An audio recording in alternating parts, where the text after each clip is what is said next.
लेकिन उसकी जिंदगी का अंजाम तारीख की सबसे जलील, सबसे दर्दनाक और सबसे इबरतनाक कहानियों में से एक है। ये वही संजर है जिसपे मशहूर Turkish drama series awakening great Seljuks भी बन चुकी।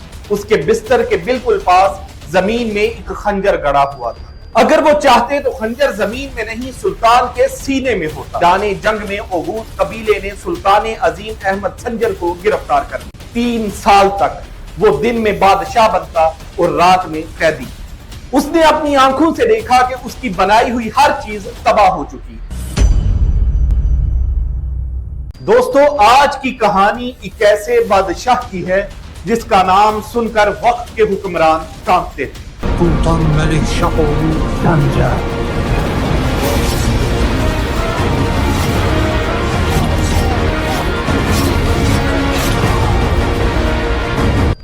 एक ऐसा सुल्तान जिसने अजीम सेल्जूकी सल्तनत को उसकी आखिरी बुलंदियों तक पहुंचाया। एक ऐसा शहनशाह जिसकी जिंदगी का पहला हिस्सा फतह, ताकत और शान शौकत की मिसाल था। लेकिन उसकी जिंदगी का अंजाम तारीख की सबसे जलील, सबसे दर्दनाक और सबसे इबरतनाक कहानियों में से एक है। ये कहानी है सुल्तान अहमद संजर की। ये वही संजर है जिसपे मशहूर Turkish drama series awakening great Seljuks भी बन चुकी है, जिसमें संजर का किरदार एक टर्किश एक्टर एकिंकोस ने निभाया है। लेकिन दोस्तों, जो कुछ आप इस वीडियो में देखेंगे और सुनेंगे वो इससे पहले आपने कभी नहीं सुना होगा। हर कहानी की शुरुआत होती है। संजर की कहानी 1086 में शुरू हुई। वो सेल्जूकी सल्तनत के सबसे ताकतवर सुल्तान मलिक शाह अव्वल का बेटा था। लेकिन शाही खानदान में पैदा होने का मतलब यह नहीं था कि तख्त उसे थाली में पेश किया जाता। सुल्तान मलिक शाह की मौत के बाद सेल्जूकी सल्तनत एक अजीम खाना जंगी, एक सिविल वॉर का शिकार हो गई। तख्त के दावेदार बहुत थे। संजर के सुतेले भाई बरकियारुक और महमूद तापड़ और उसके भतीजे सब एक दूसरे के खून के प्यासे थे। सल्तनत के मगरबी हिस्से इस्फहान, बगदाद में तख्त के लिए कत्लेआम हो रहा था। इस पूरी लड़ाई के दौरान संजर, जो अभी सिर्फ 10 या 12 साल का लड़का था, उसे सल्तनत के सबसे दूर दराज और अहम सूबे खुरासान का गवर्नर बनाकर भेज दिया गया। ये 1097 की बात थी। शायद उसके भाइयों ने सोचा होगा कि लड़के को दूर भेजकर वो रास्ते से हट जाएगा, लेकिन ये उनकी सबसे बड़ी गलती थी। ये संजर के लिए एक नेमत साबित हुआ।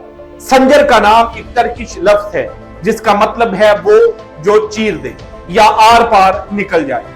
अगले 20 साल तक जबकि उसके भाई मगरिब में तख्त के लिए लड़ रहे थे, सुल्तान संजर ने खुरासान में चुपचाप अपनी ताकत बनाना शुरू कर दी। उसने खुरासान को सेल्जूकी सल्तनत का सबसे मुस्तहकम, सबसे अमीर और सबसे मजबूत सूबा बना दिया। उसने अपनी फौज तैयार की, उसने बगावतें कुचली और उसने इंतजाम सल्तनत सीखा।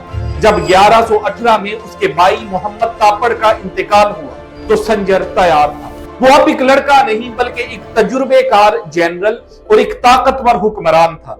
उसने अपनी फौज के साथ मगरिब की तरफ पेशकदमी की, अपने भतीजे महमूद दोम को आसानी से शिकस्त दी और पूरी सेल्जूकी सल्तनत का सुल्तान अजीम यानी ग्रेट सुल्तान बन गया। अब वो सेल्जूक खानदान का सरबराह था। संजर का दौर सेल्जूकी सल्तनत का आखिरी सुनहरा दौर कहलाता है। उसने अपना दारुल हुकूमत मर्व शहर को बनाया, जो उस वक्त दुनिया के सबसे बड़े, सबसे खूबसूरत और सबसे इल्मो अदब के मरकजी शहरों में गिना जाता था। संजर अब सिर्फ एक सुल्तान नहीं था, वो सुल्तानों को बनाने वाला था।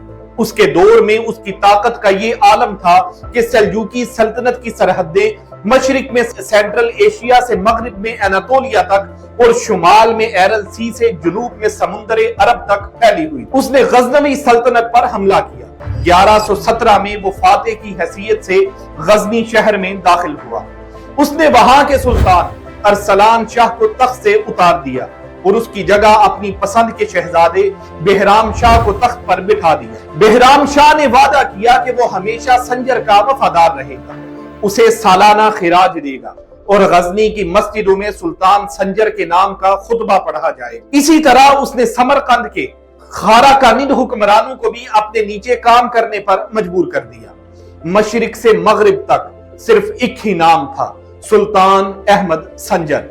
लेकिन दोस्तों, जब आप इतनी ताकत हासिल कर लेते हैं तो आपके दुश्मन सिर्फ मैदान जंग में नहीं होते, कुछ दुश्मन सायों में छुपे होते हैं। उन दिनों में असैसिन्स यानी निजारी इस्माइलीज का एक गिरोह बहुत ताकतवर हो गया था। ये लोग किलों में रहते थे और अपने दुश्मनों को चुपके से कत्ल कर देते थे। संजर ने फैसला किया कि वो इस फितने को हमेशा के लिए खत्म कर देगा। उसने उनके मरकजी किलों, खास तौर पर अलाबूत पर हमला किया। लेकिन एक सुबह, एक ऐसी सुबह जिसने सुल्तान को हिला दिया। जब संजर अपने शाही खैमे में बेदार हुआ, उसने एक अजीब मंजर देखा। उसके बिस्तर के बिल्कुल पास जमीन में एक खंजर गड़ा हुआ था और उस खंजर के साथ एक छोटा सा पैगाम बंधा था। उस पैगाम में लिखा था, हम सुलह चाहते हैं। सुल्तान संजर, जिसकी हजारों की फौज से दुश्मन कांपते थे, वो ये देखकर थर्रा गया। इसका मतलब साफ था, दुश्मन इतना ताकतवर था कि वो उसके हजारों पहरेदारों को पार करके उसके खैमे में दाखिल होकर उसके बिस्तर तक पहुंच सकता था। अगर वो चाहते तो खंजर जमीन में नहीं, सुल्तान के सीने में होता। संजर वो जो चीर दे, समझ गया कि ये वो दुश्मन नहीं जिसे मैदानी जंग में हराया जा सके। उसने अपनी ताकत की हद को पहचान लिया। उसने फौरन असैसिन्स के साथ सुलह कर ली और उन्हें उनके हाल पर छोड़ दिया। यह पहली बार था कि सुल्तान संजर एक दुश्मन के सामने रुकने पर मजबूर हुआ था, लेकिन यह उसकी जिंदगी की आखिरी मजबूरी नहीं थी। ये तो सिर्फ शुरुआत थी। सुल्तान संजर को अंदाजा नहीं था कि उसकी बर्बादी का सामान कोई दुश्मन नहीं, बल्कि उसका अपना सबसे वफादार, सबसे करीबी साथी कर रहा था। उसका नाम था एतसीज। वो खारजम सूबे का गवर्नर था। एतसीज का बाप संजर का वफादार था। रिवायात कहती हैं कि एतसीज ने खुद एक बार मैदानी जंग में सुल्तान संजर की जान बचाई थी। संजर उस पर अपनी जान से ज्यादा एतमाद करता था।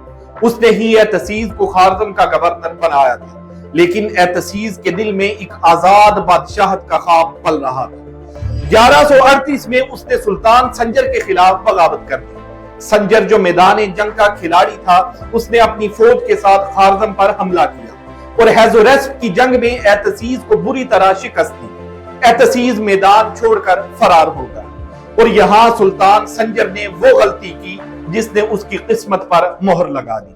उसने रहम दिली दिखाई। जब एतसीज ने छुपकर माफीनामे भेजे, सुल्तान का दिल पिघल गया।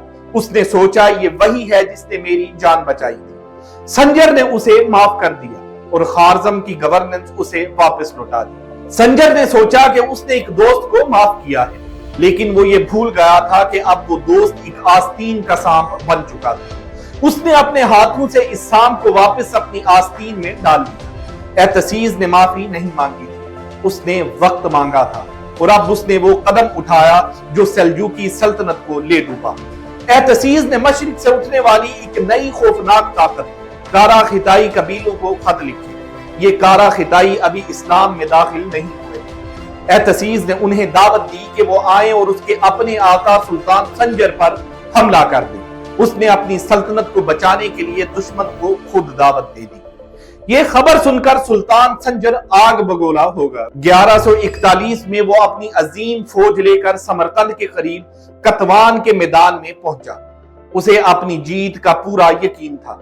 वो सेल्जुकी सल्तनत का सुल्तान अजीम था। उसने कभी शिकस्त का मुंह नहीं देखा था, लेकिन उस दिन 9 सितंबर 1141 को तारीख ने रुख बदल लिया। कतवान के मैदान में सेल्जुकी फौज और कारा खिताई की फौज टकराई। जंग शुरू हुई और चंद ही घंटों में सेल्जुकी फौज के पांव उखड़ गए। संजर की फौज को एक ऐसी जबरदस्त शिकस्त हुई जिसकी मिसाल नहीं मिलती। 30,000 से ज्यादा सेल्जुकी सिपाही मारे गए। मैदानी जंग लाशों से भर गया और सुल्तान संजर, वो सुल्तान जिसने 60 साल की उम्र तक कभी हार नहीं देखी थी, वो जख्मी हालत में मैदान जंग से फरार हो गया। रिवायात कहती हैं कि जब वो भागा तो उसके साथ उसकी फौज नहीं, बल्कि सिर्फ 15 के करीब घुड़सवार थे। ये सिर्फ एक जंग की हार नहीं, ये संजर की शान और शौकत की मौत थी। इस जंग में उसकी सल्तनत का पूरा मशरिकी हिस्सा ट्रांस ओक्सियाना उसके हाथ से निकल गया और सबसे बढ़कर उसकी बीवी मलिका तैरकन खातून कारा खिताई के हाथों कैद हो गई। और एतसीज वो गद्दार, जैसे ही उसने अपने आका की हार की खबर सुनी, उसने फौरन संजर के दारुल हुकूमत मर्व पर हमला किया और शाही खजाने को लूट लिया। कतवान की शिकस्त ने सुल्तान संजर की इज्जत मिट्टी में मिला दी। सल्जूकी सल्तनत जो संजर के खौफ और उसके नाकाबिले शिकस्त होने की शोहरत पर टिकी हुई थी, वो शोहरत अब तबाह हो चुकी थी। पूरी सल्तनत में हर गवर्नर और हर कबीले ने देख लिया था कि सुल्तान अजीम भी हार सकता है, वो भी मैदान से भाग सकता है, उसकी बीवी भी कैद हो सकती है। संजर की ये जिल्लत उसके जवाल का आखिरी सिग्नल था। सुल्तान संजर अब बूढ़ा हो चुका था। कतवान की जिल्लत और अपनी बीवी की कैद के गम ने उसे तोड़कर रख दिया था। वो अब उस संजर का साया था जो कभी दुनिया पर हुकूमत करता था। लेकिन दोस्तों, किस्मत ने अभी उसके साथ अपना आखिरी और सबसे बुरा खेल खेलना था। इस बार दुश्मन ना कारा खिताई थे, ना गद्दार एतसीस, इस बार दुश्मन थे अपने। ये थे ओगूज तुर्क्स। ओगूज कौन थे? ओगूज संजर के अपने लोग थे। सल्जूकी सल्तनत की बुनियाद ही ओगूज कबीलों ने रखी थी। सुल्तान संजर खुद एक ओगूज तुर्क था। ये कबीले सल्जूकी फौज की रीढ़ की हड्डी थे। वो संजर को अपना बाप मानते थे और खुद को सुल्तान के खास लोग कहते थे। लेकिन कतवान की हार के बाद सल्तनत कंगाल हो चुकी थी, खजाने खाली थे और यहां एक मामूली सी गलती ने आग लगा दी। संजर का एक गवर्नर आमिर कुमाच, जो बल्ख का हाकिम था, उसने ओगूज कबीलों पर एक नया और बहुत भारी टैक्स लगाया। ओगूज ने यह टैक्स देने से इनकार कर दिया। उन्होंने सुल्तान संजर को फरियाद भेजी, हम आपके खास लोग हैं, ये गवर्नर हम पर जुल्म कर रहा है, आप हमारा इंसाफ करें। लेकिन सुल्तान संजर, जो कतवान के सदमे से अभी बाहर नहीं निकला था, उसने इस फरियाद को नजरअंदाज कर दिया। ये उसकी आखिरी गलती थी। बात बढ़ गई। ओगूज ने गुस्से में आकर टैक्स जमा करने वाले अफसर को कत्ल कर दिया। बदले में गवर्नर कुमाच ने ओगूज पर हमला कर दिया। लेकिन ओगूज बेहतरीन जंगजू थे। उन्होंने उल्टा गवर्नर कुमाच को और उसके बेटों को कत्ल कर दिया। अब यह मामला टैक्स का झगड़ा नहीं रहा था, यह सुल्तान के खिलाफ खुली बगावत बन चुकी थी। 1153 में सुल्तान संजर, जो अब 70 साल का बूढ़ा था, वो मजबूरन अपनी फौज को लेकर अपने ही ओगूज लोगों को सजा देने के लिए निकला। मर्व और बल्ख के दरमियान मैदाने जंग सजा। एक तरफ सुल्तान की शाही फौज थी, दूसरी तरफ उसके अपने ओगूज भाई। लेकिन ओगूज गुस्से और जुनून से लड़ रहे थे। उन्होंने शाही फौज को शिकस्ते फाश दी और फिर वो हुआ जिस पर तारीख आज भी हैरान है। उस मैदाने जंग में ओगूज कबीले ने सुल्तान अजीम अहमद संजर को गिरफ्तार कर लिया। सल्जूकी सल्तनत का सबसे बड़ा बादशाह अपने ही लोगों के हाथों एक कैदी बन गया। सुल्तान संजर की जिंदगी का आखिरी हिस्सा शुरू हो चुका था। जिल्लत का वो सफर जिसे उसने जिंदा लाश बना दिया। वो अगले कुछ रिवायात के मुताबिक 4 साल अपने ही ओगूज कबीले की कैद में रहा, 1153 से 1156 तक। दोस्तों, ये कोई शाही कैद नहीं थी जहां उसे महल में नजरबंद किया गया, उसे एक कैदी बनाया गया। तारीखदान लिखते हैं कि संजर को इस कैद में इतनी जिल्लत और रुसवाई का सामना करना पड़ा कि पूरी सल्तनत में उसका नाम जिल्लत और बदकिस्मती की मिसाल बन गया। लेकिन ओगूज कबीले के लोग वो जंगजू थे, हुक्मरान नहीं। उन्हें सल्तनत चलाना नहीं आती थी, उन्हें बगावत करनी आती थी। लेकिन हुकूमत करने के लिए उन्हें अभी भी सुल्तान के नाम की जरूरत थी। इसलिए उन्होंने सुल्तान संजर को जलील करने का एक ऐसा तरीका इजाद किया जो मौत से बदतर था। रिवायात कहती हैं कि ओगूज हर सुबह सुल्तान संजर को उसके कैद खाने से निकालते, उसे जबरदस्ती शाही लिबास पहनाते और फिर उसे लाकर उसके अपने तख्त पर बिठा देते। दिन भर वो उसके सामने खड़े रहते, उसे सुल्तान कहकर पुकारते और उससे अपनी पसंद के अहकामात पर, अपनी मर्जी के फरमानों पर जबरदस्ती दस्तखत करवाते। संजर एक बेबस कैदी अपने ही तख्त पर बैठकर अपनी ही सल्तनत की बर्बादी के कागजों पर दस्तखत करने पर मजबूर था। और जैसे ही सूरज डूबता, जैसे ही शाम होती, सुल्तान अजीम का ये ड्रामा खत्म हो जाता। उसे तख्त से घसीट कर उतारा जाता اس کے شاہی لباس کو اتار دیا جاتا اور اسے واپس زنجیروں میں جکڑ کر ایک اندھیری کوٹھڑی میں پھینک دیا جاتا۔ ہر روز 3 سال تک وہ دن میں بادشاہ بنتا اور رات میں قیدی۔ لیکن یہ ذلت بھی کافی نہیں تھی، اصل عذاب تو کچھ اور تھا۔ جب سلطان قید میں تھا تو اوغوز کے باغی گروہ جنہیں روکنے والا اب کوئی نہیں تھا، وہ پورے خراسان میں پھیل گئے۔ انہوں نے سلطان سنجر کی 60 سالہ محنت کو جلانا شروع کر دیا۔ انہوں نے سنجر کے پیارے شہر اس کے دارالحکومت مرو پر حملہ کیا۔ انہوں نے مرو کو اس بے دردی سے لوٹا کہ شہر برباد ہو گیا۔ وہ شاندار کتب خانے جن پر سنجر کو ناز تھا جلا دیے گئے۔ وہ مسجدیں اور مدرسے جہاں دنیا بھر سے لوگ علم حاصل کرنے آتے تھے انہیں تباہ کر دیا گیا۔ شہر کے عالموں اور شریف لوگوں کو سرے عام قتل کیا گیا۔ مرو جو کبھی دنیا کے امیر ترین شہروں میں سے ایک تھا، وہ اب راکھ اور مٹی کا ڈھیر بن چکا تھا اور سلطان احمد سنجر قیدی تھا، بے بس قیدی۔ اپنی آنکھوں کے سامنے اپنی دنیا کو جلتے ہوئے دیکھ رہا تھا اور کچھ نہیں کر سکتا تھا۔ اس ذلت کی قید میں سنجر اکیلا نہیں تھا، اس کی بیوی ملکہ تیرکن خاتون بھی اس کے ساتھ قید تھی۔ شاید وہ ایک چیز تھی جس کے لیے سنجر زندہ تھا۔ 1156 میں اس قید کے تیسرے سال ملکہ تیرکن خاتون غم اور ذلت کی تاب نہ لاتے ہوئے اس قید میں انتقال کر گئی۔ اب سلطان سنجر کے پاس کھونے کے لیے کچھ نہیں تھا۔